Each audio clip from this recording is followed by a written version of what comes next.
So these images they've scarred me. They've aged me. This haunts me.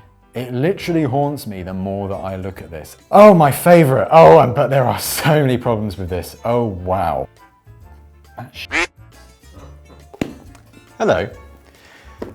We're talking about the wonders of the ancient world today. My name is Tristan Hughes. I do ancient history stuff at History Hit, the host of the Ancients podcast, and do of many things ancient history. As mentioned, wonders of the world, but with a twist. We're talking about the canonical seven, but the team have been busy at work the last week creating AI images.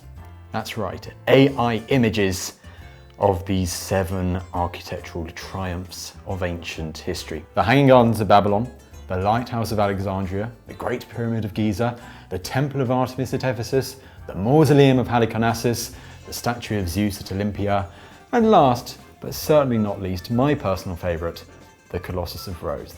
They're right here in front of me. Now, I have not seen them, so this is going to be fun. I'm going to see what AI has created, and then we're going to start picking them apart. They could be absolutely outlandish. I hope that they are, but maybe not. We'll see.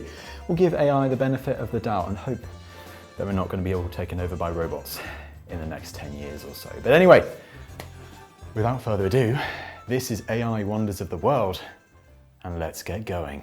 So, number one. Oh, wow. Hello, darkness. This is pretty difficult to look at, I must admit, because we've got, first of all, the most, I would say, mysterious of the seven wonders. Some debate whether it even existed. It's the Hanging Gardens of Babylon, or at least I'm guessing that this is what it is, right? This is the Hanging Gardens of Babylon.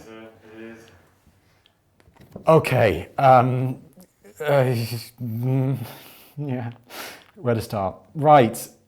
First of all, a bit of a disclaimer with the Hanging Gardens of Babylon. There is so much debate about it because there are no archaeological remains. We have it mentioned in a few classical sources, but these sources are writing about the Hanging Gardens, at least even the earliest account, a man called Berosus, about 100, 200 years after they were supposedly built. Now, they are supposedly built during a time when Babylon is enjoying quite a bit of a resurgence under the king, who is well known, is quite infamously from the Bible, King Nebuchadnezzar II.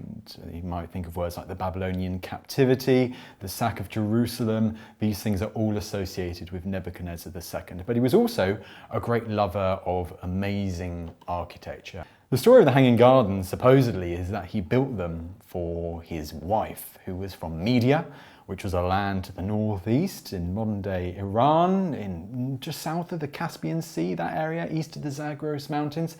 And she had grown up in the Median highlands, and she was getting a bit homesick. She wanted to look at the amazing kind of Median countryside, the foliage, vegetation, and Nebuchadnezzar supposedly decided that he'd create these great gardens for her in response, and the result was the Hanging Gardens of Babylon. Now, let's get into the picture itself. I don't know where to start with this one. As mentioned, I've done that disclaimer with the fact that we don't have the archaeological remains surviving, but it's described in our sources. I mean, let's give a bit of slack, first of all, that it was terraced, and it kind of represented kind of going up and up and up, and it was square in its creation. And you do get to see these kind of terraces going up and up and up. Fortunately, there's no like hanging pots or anything like that. That's sometimes interpreted with the hanging gardens, that things were hanging down. That's not mentioned at all in the surviving literature. I mean, we don't really hear much about the types of trees that would have been involved. Presumably there would have been date palms and so on and so forth. But that actually also raised an important point, because Babylon here, it's almost portrayed as if it was a Mayan ruin. If I say that, it looks quite in the middle of an overgrown vegetation, in the middle of a forest almost, but that wasn't the case. The Hanging Gardens were supposedly right next to the royal palace, near the Euphrates River, and yes, there would have been vegetation on the Hanging Gardens themselves, but surrounding it, there would have been streets, there would have been beautiful monumental architecture. And here, on this image, instead it seems to portray it as almost like this wonder that someone maybe like Indiana Jones or Nathan Drake or Lara Croft would have discovered in the depths of the forests or the jungles, which I'm afraid that wasn't quite the case. That's what we hear from the literature. I must say that some people argue that the Hanging Gardens never existed. There is even one line of thought that the Hanging Gardens weren't actually in Babylon, but further north. This is the theory by Dr. Stephanie Daly, that they were actually in the Assyrian capital of Nineveh. I tend to believe that they were a real thing, but whether archaeological evidence for them will ever be discovered, it's unclear. There we go. Number one, the Hanging Gardens of Babylon image, and I must say, I've probably got to give that I will give the terraces a small point. I will give the fact that no one can really draw an accurate representation of the Hanging Gardens, that another point. But the rest of it, I am very much struggling with. So I'm going to give it a 2 out of 10. So, we've done our first one, and I'm quite glad to get the Hanging Gardens of Babylon out of the way. No doubt there is going to be a maelstrom of comments about that in the comments section. Hey, this is just my opinion, so we're going to keep going. But we move on to, very recognisable. I'm guessing you can recognise what this is. It is the Lighthouse of Alexandria, and this is one of my favourites. It's in my top 2 of wonders. Not my top 1, but it is nearly there. Now, first off, I mean, I don't think it is that bad. There are some things we can pick apart, but let's have a look at the geography first of all. It does correctly put the Lighthouse of Alexandria on an island. It wasn't on the mainland with the rest of the Hellenistic city of Alexandria. It was built in the 3rd century BC, and it was constructed on this island known as Pharos, hence how it gets the nickname, well, it gets the name, the Pharos of Alexandria, which Pharos also means lighthouse. What is not shown here, and maybe you can give the benefit of the doubt that maybe it was right behind, but I doubt it, and AI has missed, is that there was a giant causeway called the Heptastadion, and that was basically telling the distance, 7 stadions, between the island and the coast where Alexandria was. So that's been missed. It looks like the lighthouse is just on an island of its own. It's also one of the longest lasting of the wonders. I believe it collapses, perhaps just because of people not really paying much attention to it, rather than earthquakes, which is sometimes attributed to it. This monument, it endured for some 1,500 years, which is a really crazy fact in itself. Alongside the fact that it was also, I think you can say, the only practical wonder of the 7 on the list. So let's have a look at the details of the monument itself. I would say from this one, it's an interesting one because I think it would most resemble the Roman version. The Roman version is described, it probably would have it still had a statue on top, which sadly is not shown right there, either a statue of Zeus, like in the Hellenistic version that came before it, or perhaps of Poseidon. But then we do hear that right beneath the roof, kind of kept safe from harsh weather, would have been where the fire was burning. Probably a hearth, it was probably a fire that was a lighthouse. There is also the stories of mirrors being used, but it would have been here that the fire itself, the light, would have been beaming out, hence the lighthouse. I'm not sure it would have been round like that. I will have to look that up once again. It could have been square, but that would have been where the light was burning. And then you'd had a couple of stories going down. Now, the lighthouse is depicted here. It is kind of whitish, which I think is correct because it was made out of a mixture of locally acquired limestone, but also granite, which had been quarried from Aswan, some 1,000 kilometers south along the River Nile. It is likely that the lighthouse was then also covered with stucco, which helped it stand out as white in the landscape for any approaching ships. You can't of course see the inside, which was mentioning how there was probably a ramp which went up, which would allow people to enter the lighthouse and then to keep feeding the fire with brushwood or whatever, maybe even bitumen. And the other thing you can't see here is that there was supposedly there was a monumental entranceway to kind of enter into the lighthouse, and this was made of granite, so it was meant to be very, very imposing. But overall, there are a few things we can absolutely take apart with this. I mean, what is that? Is that meant to be Alexandria? It looks like a medieval, well, it looks like a village. It looks like a church spire. That looks like a small skyscraper. That is absolutely not what Alexandria would have looked like by the coast. But because they're focusing in on the monument itself, I'm willing to let that go a bit. But in regards to overall appearance, I would probably give this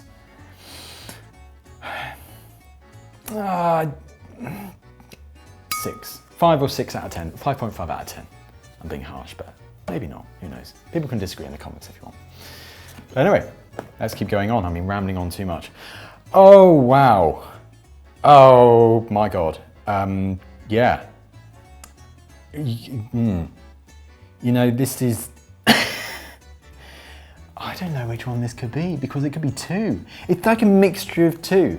It's like if two wonders of the world had a baby together and they created this. And I think that's being weird in its own kind of right, because I'm not even sure if that's really accurate. I don't know if this is meant to be the Temple of Artemis at Ephesus, or if it's meant to be the Mausoleum of Halicarnassus, the Mausoleum at Halicarnassus, because I could see slight similarities with both. I'm guessing, just because of its shape, although its size absolutely it's much bigger than this one. This looks tiny, weird base as well. I'm guessing this is the Temple of Ephesus? Temple of Artemis at Ephesus? It's the Mausoleum. It's the Mausoleum of Halicarnassus. Indeed. Oh my God. I'm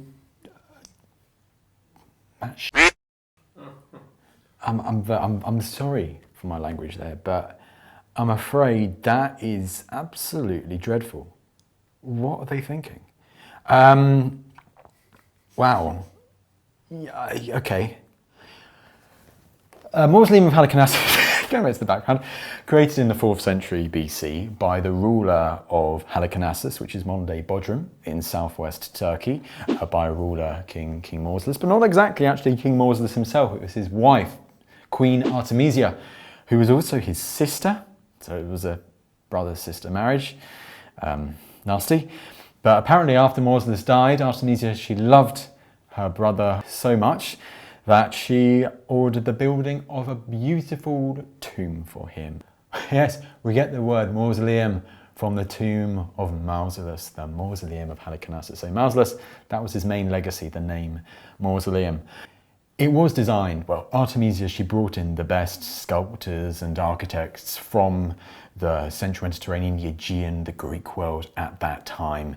And there's a very big Greek influence on its building. It's made out of limestone, but also marble.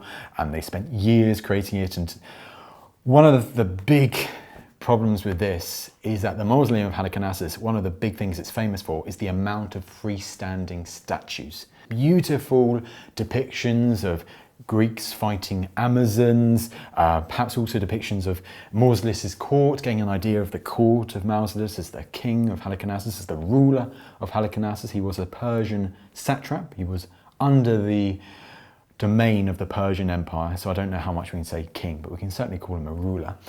And it was much bigger than this. One of the big problems is that the Mausoleum was known as being a very, very high very high tomb, piece of architecture. But let's go from the top down. On the top of the Mausoleum of Halicarnassus, one of the most interesting parts of it was that there was a 4-horsed chariot, maybe even drawing the figure of Mausolus and Artemisia themselves. That adorned the top. That's not there. Right beneath it was a pyramidal shaped kind of step pyramidal top as well, kind of cone-like. That's not there. That kind of depicts a normal kind of Greek temple pediment kind of layout. Then you had columns, which is kind of repeated here, but no way like this at all. It looks much more square, I would argue. And then you get all these beautiful freestanding statues going all the way down, these beautiful layers. And at the bottom, you do kind of get this design of the steps kind of going outwards like that. But here's an image of the Mausoleum of Halicarnassus has been recreated by archaeologists from the remains and the descriptions, and this is what AI have created. It is a bit shameful, I must admit. So the big thing for me is just the size thing. It is no way near the size of the Mausoleum of Halicarnassus. It's nothing like it. And there's also no courtyard surrounding it, which there would have been a courtyard surrounding the Mausoleum of Halicarnassus. So I would say that this is worse than the Hanging Gardens of Babylon. I'm kind of ripping into AI at the moment, I must admit, but I would actually give this a 1 out of 10. Getting a bit worked up now. It's rubbish though, that's the thing. This one, okay, I can guess what this one is then, based on if that one is meant to the Mausoleum of Halicarnassus. You can kind of see why I was a bit kind of confused for a moment. Mausoleum of Halicarnassus on the right, supposedly, and that one on the left is one of the greatest temples in the Greco-Roman world. I think it's defined by one of the people who talks about the 7 wonders as being the greatest of the 7 wonders, because that is sometimes, I would argue, the most overlooked wonder of them all. It's the Temple of Artemis at Ephesus. I think I'm right in that one, aren't I? Yes, the Temple of Artemis at Ephesus, that was rebuilt, oh goodness, I think 2 or 3 different times over its existence. There is a famous, it's linked to famous figures from ancient history. King Croesus of Lydia, rich as Croesus, the Lydian king, he supposedly helps the construction of the first temple to Artemis at Ephesus, which is in Western Anatolia in Turkey today. You might know the beautiful Roman remains of Ephesus that you can find not too far away from the remains of this temple. And I say remains very generously. There's only really just one column left that you can go and see. The temple was destroyed several times in antiquity, perhaps most notoriously in the mid-4th century BC, by one man. He wanted to ensure that his name was remembered throughout history, even if that was through notorious means. And what he decided one day, supposedly on July the 21st, 356 BC, he entered the Temple of Artemis and he burned it to the ground. And his name was Herostratus. And that is where we get the name, or we get the word herostratic fame, where you get fame and celebrity status, but for a notorious deed or notorious deeds. And in the trial, yes, they sentenced him to death, but Herostratus, he also said during his trial, well, I did this because I wanted fame, I wanted to be remembered for something.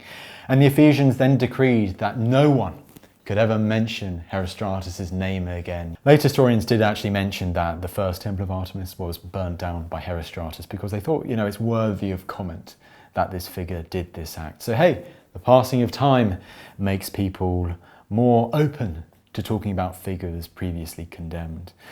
Now, going back to this picture, it's interesting.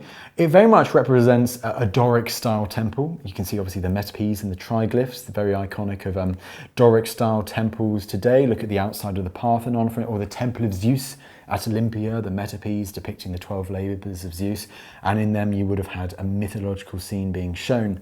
The problem with having a Doric-style temple being shown here, and the proportions are wrong, completely wrong as well for this, much bigger.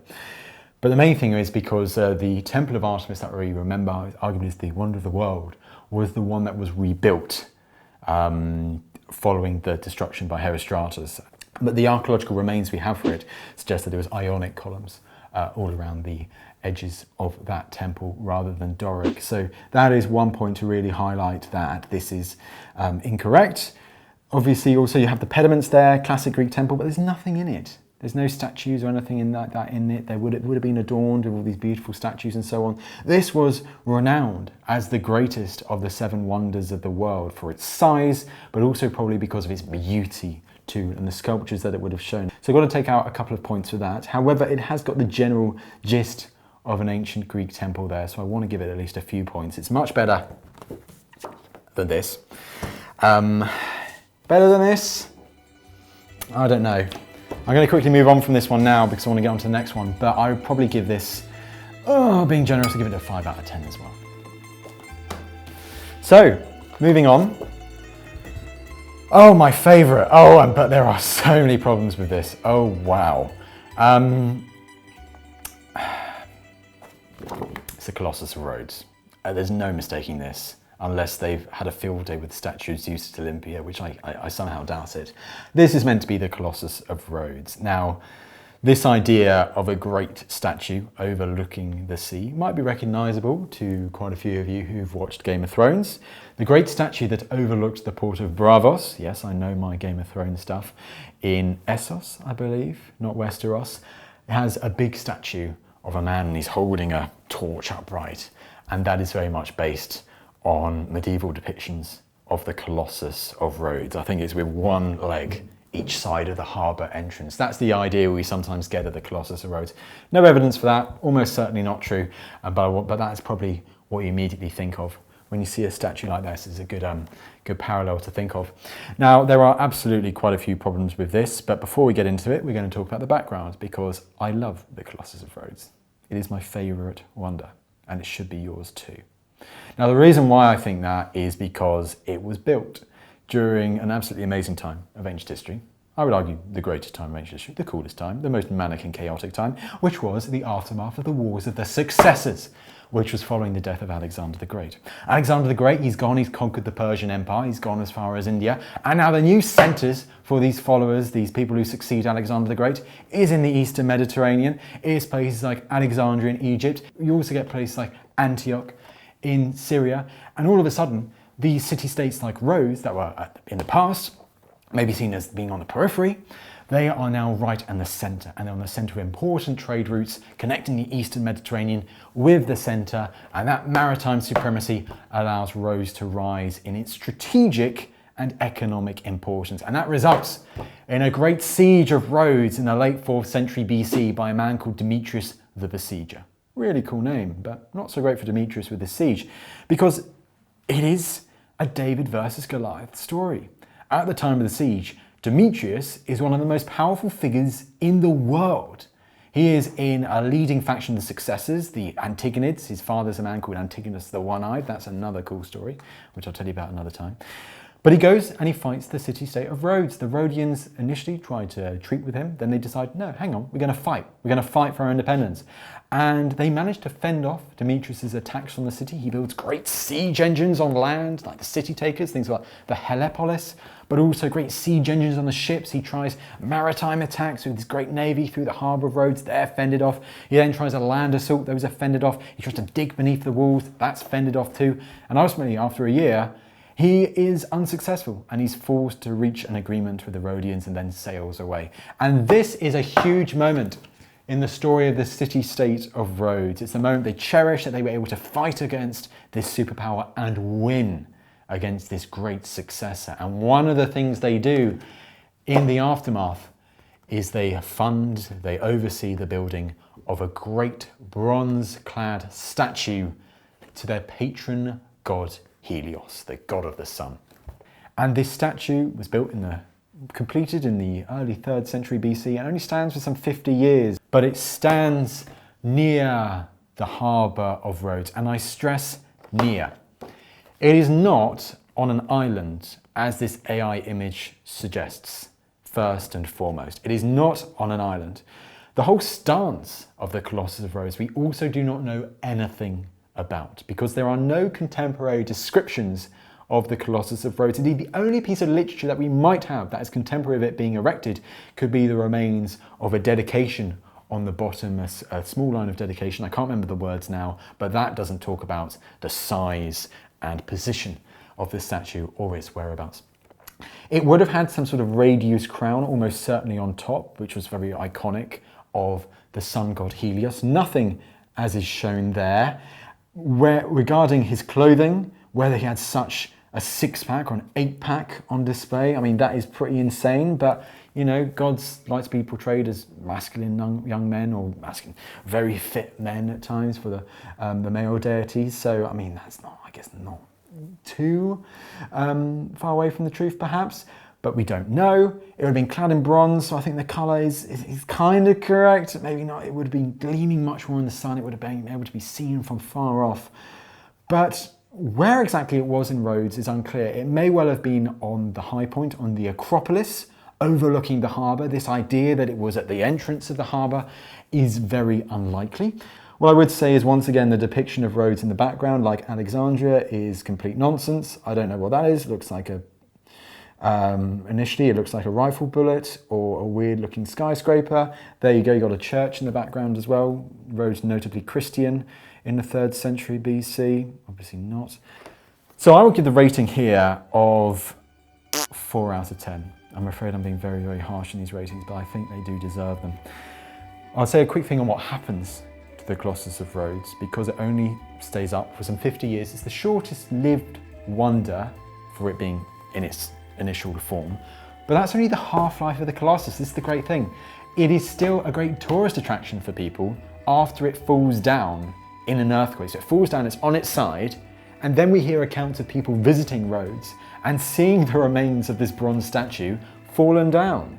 So it is really interesting and still being a marvel because of how big it is, because of what it represented. Anyway, moving on from that. Not bad. I think we can all know what this is. This is the wonder that is still standing. It is the Great Pyramid at Giza. A pyramid attributed to the pharaoh Khufu. Most certainly this was the pharaoh Khufu, who was a pharaoh during the 4th dynasty, and this was built almost 5,000 years ago. First thing, the AI image of this, it does seem to think, well, it looks like it has drawn the Great Pyramid of Khufu from actually the Pyramid of Khafre on the Giza plateau, and there's most identified by the top, which is very iconic, of the Pyramid of Khafre. And if you do go to the Giza plateau today and you look out at the plateau, it does look like the Pyramid of Khafre is bigger than that of Khufu, the Great Pyramid. But that is a bit of a, dare I say, an optical illusion almost, because Khafre just built his on higher ground. In fact, the Pyramid of Khufu is slightly bigger. It was the first of those great pyramids built on the Giza plateau. Before the Great Pyramid, there was barely anything there that we know of. But by the time of Khufu, particularly during the reign of his father, who was a man called Snefru, he had overseen the buildings of the first true pyramids, we can call, in Egyptian history. And by true pyramids, I'm talking about ones that kind of go up like that, fully triangular. They're not kind of step pyramids, anything like that, which are the earliest types of pyramids you have. For instance, the step pyramid of Djoser at Saqqara. The bottom is interesting as well. That would still have kind of been that true pyramid shape. So that is incorrect, having that kind of different material there. But overall, it's not too bad, considering what we've already seen in this list so far. So yes, there are definitely things to point out that is certainly incorrect in its building. You know what?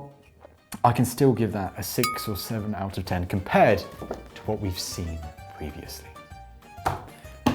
And so we get to the last one. If memory serves me correct, because there have been some interesting ones there, we've got one left from the canonical list, and this must be the statue of Zeus at Olympia. Is it the wrong way up? It's right. It's the right way up. I'm very glad about that, because that worked very nicely. It's the statue of Zeus at Olympia. Now, I have not seen this yet. You've seen this before me. I wonder. Okay. I love the little figures by the side.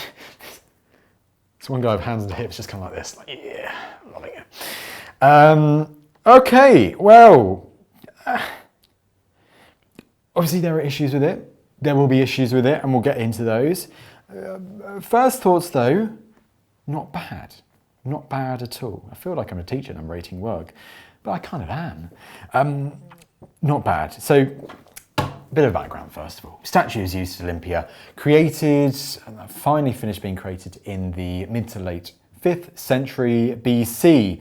And this is a time, for instance, you've had the Persian Wars, they've come and gone. Athens is very much rising to prominence. The Athenian Empire is taking shape. You have the building of the Acropolis and great marble monuments that you can still see today, like the Parthenon, the Propylaea, and so on and so forth. And within the Parthenon was a great statue to Athena Parthenos, and that was made of gold and ivory, a material called chryselephantyne, and that showed Athena, you'll see an image of it here, standing up. We've only got descriptions of it surviving, unfortunately, no archaeological remains, because precious material gets reused. That sculpture, why I bring that up, that statue, was created by a sculptor called Phidias, and he built the statue of Athena Parthenos, and then he goes to Olympia, and Olympia, of course, home of the Olympic Games, which was also wanting to build its own great statue of a Greek deity, and they chose Zeus within the great temple of Zeus. It had the earliest surviving depictions of the labours of Heracles, the 12 labours, the metopes that you can see in the Archaeological Museum at Olympia today. I've been. It's really, really impressive. And alongside a lot of other beautiful, beautiful sculpture. For Phidias, he was then commissioned to build this great statue of Zeus within the Temple of Zeus at Olympia.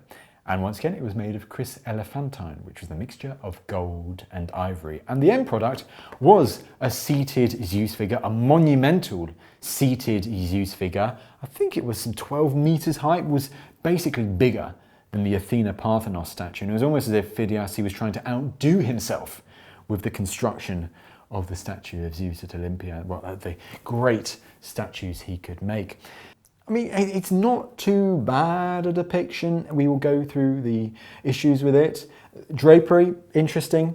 There was drapery on the statue, we are told, and we told the drapery, the clothing for Zeus was made of gold, and the skin of the god was made of ivory, which so is meant to be kind of whitish in its colour, so it kind of gleams. You have that gold for the clothing and whitish ivory for the skin tone.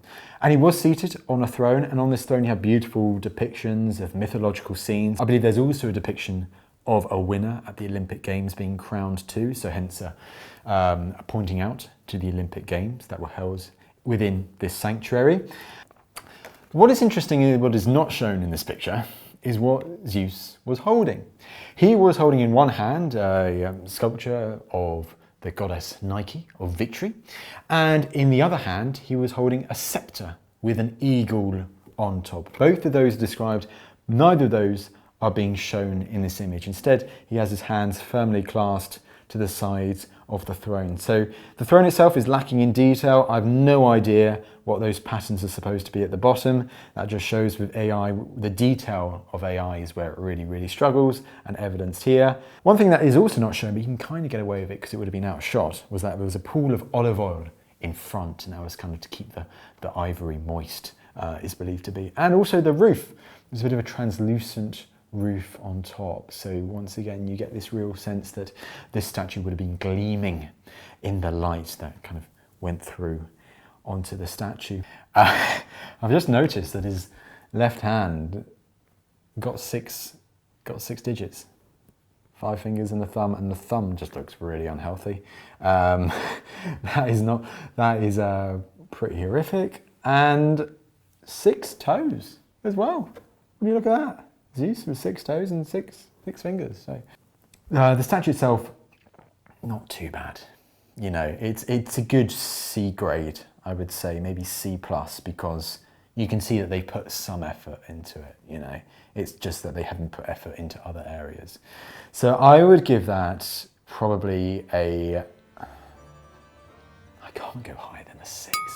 I'm not going to go higher than a 6. I'm going to give that a 5 out of 10. So these images they've scarred me, they've aged me, and I'm only, yes, I get the comments, yeah I know, I'm only 28, yeah, deal with it. People think I look older than I am, and who cares, but this has made me even older, it feels like. I'm gonna grow the beard out even longer. This has hurt me inside. I mean, I feel like a teacher who's receiving work and just knowing that they could do better, but it's just so underperformed. And when you look at them, the longer you look at them, the more issues that arise. So I'm going to put them to the side. Some of them are a bit better than others. This one kills me. This one breaks my heart. That's like my favourite one, so I'm afraid that's gone. You okay? Sorry. Others are okay, others are alright, but I'm afraid the one that... This haunts me.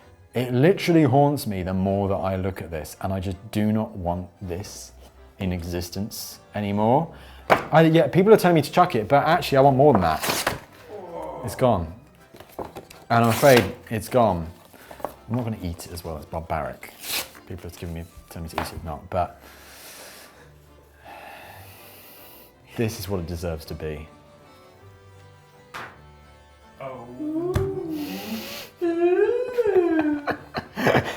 Yeah, no doubt there will be discussions in the comments. You can have a think if you enjoyed it. If you think that I was being too harsh on some or too generous on others, put your comments down below and let us know what things that you were really interested in the particular AI depictions, things that we might have missed out on, always great to hear. And whether you would like more content like this in the future. We've done the wonders of the world. You've seen me getting absolutely horrified. Just think what it will be if we did medieval. Imagine getting Dan looking at AI representations of ships. Imagine what fits he's going to throw. This is just the beginning, people. If you have enjoyed this, let us know your thoughts in the comments. And I'll also put a plug for my podcast, The Ancients. If you want even more ancient history and accurate ancient history with the best historians and scholars and archaeologists in the business, then listen to the Ancients podcast. Link right here. Thank you for your time.